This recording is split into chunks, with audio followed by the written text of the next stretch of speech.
A part of horoscope matching generally one is of quota matching, or the 36 points that you want to accumulate through looking at the yoni, looking at the guna and all that. But the quota matching is a very small factor and not a, I would say, a very concrete factor in deciding the marriage.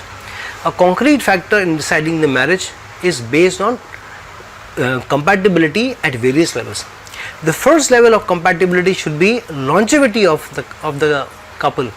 If one person will have a shorter duration of life or much shorter duration of life than the other, then obviously such a marriage cannot be called successful, because one partner may not remain in the marriage for long or may not be alive for long to be able to continue giving companionship to the other partner.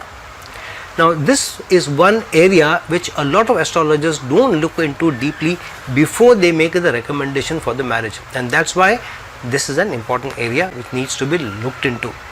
The other area is to check on the mental compatibility between the two, and also psychological factors, whether there are any mental afflictions or psychological afflictions on either of the partner or both, because that mental compatibility has a lot to do with your psychological makeup of the couple, or at least both the partners, or at least both of them being a reasonable level of psychological balance.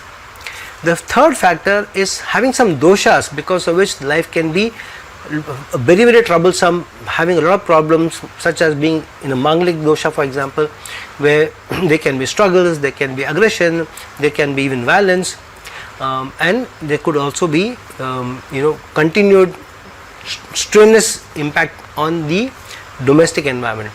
And the fourth is, even if one of the partners' longevity is good, but if there is a scope for a breakup in the union, a breakup or a separation in the union, or even a divorce, then the marriage cannot be called successful. So all these factors have also to be looked into during horoscope matching for the institution of marriage to be successful. So let's look at each one of them and see what are the astrological placements which tell you whether a couple's horoscope matching is good enough or not, and what one should look into to be able to arrive at a decision.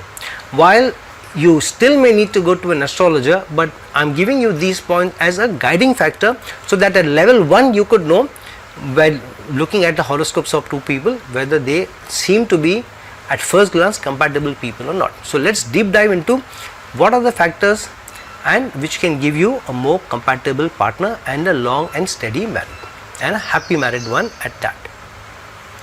Now, as part of longevity, the astrological texts describe 4 levels of longevity. One is called the Bal Arishtha, where a person may not live more than 8 years. Of course, in horoscope matching, you don't match the horoscope of an 8-year-old, so this doesn't count as part of horoscope matching. Second is the Alpa Ayu, or somebody who may live between 8 years to 32 years of age.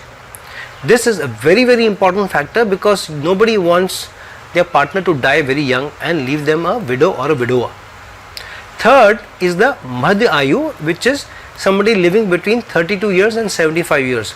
Most of the horoscopes will give you somebody of a Madhya Ayu, so that at least the marriage can survive for a long period of time before one of the partner passes away. And the fourth is the Purna Ayu, where somebody may live beyond 75 years of age.